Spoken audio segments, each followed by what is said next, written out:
Ever felt stuck trying to improve your English, only to end up overwhelmed by grammar rules and endless vocabulary lists? Honestly, I've been there.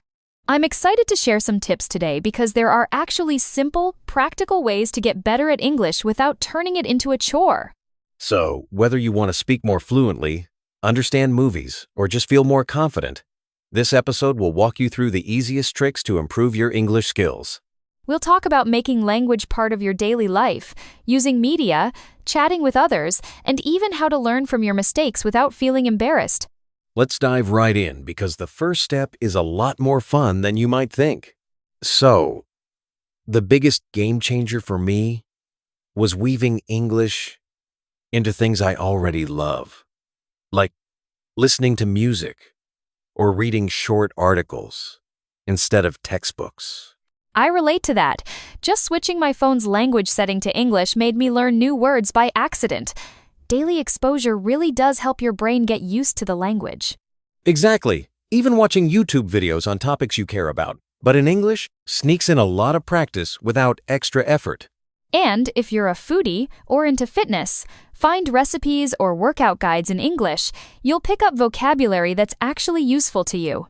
Now, when it comes to listening, movies and TV shows are like gold mines for learning natural expressions. But I used to struggle to keep up without subtitles. You know, I started by watching with English subtitles and I'd pause to note down phrases I liked. It made a world of difference.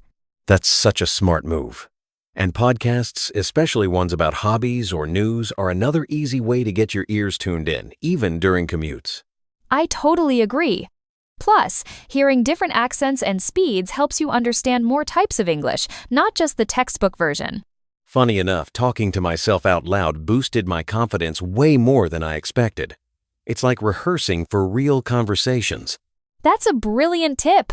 I'd add that recording yourself even reading a short story or describing your day lets you catch mistakes and hear your own progress over time.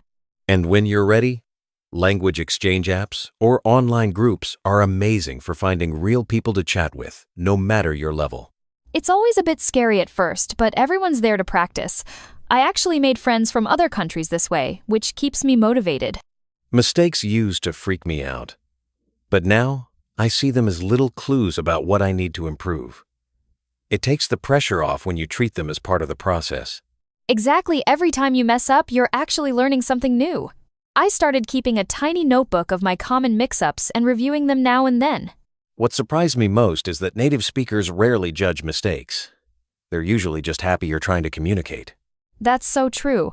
I've even had people help me with the right word or pronunciation, which helped me remember it better in the future. Let's wrap up with some takeaways. First, surround yourself with English in ways you enjoy music, videos, or daily routines. Second, don't shy away from speaking even to yourself or through language exchanges. Every bit of practice builds confidence. And third, see mistakes as learning tools, not setbacks. That mindset makes improvement a lot less stressful. If you do one thing after this episode, try swapping a daily habit, maybe your favorite playlist or a social media feed to English. You'll be surprised how fast you pick things up. Thanks for tuning in. Keep experimenting, and remember, every small step brings you closer to fluency. See you next time.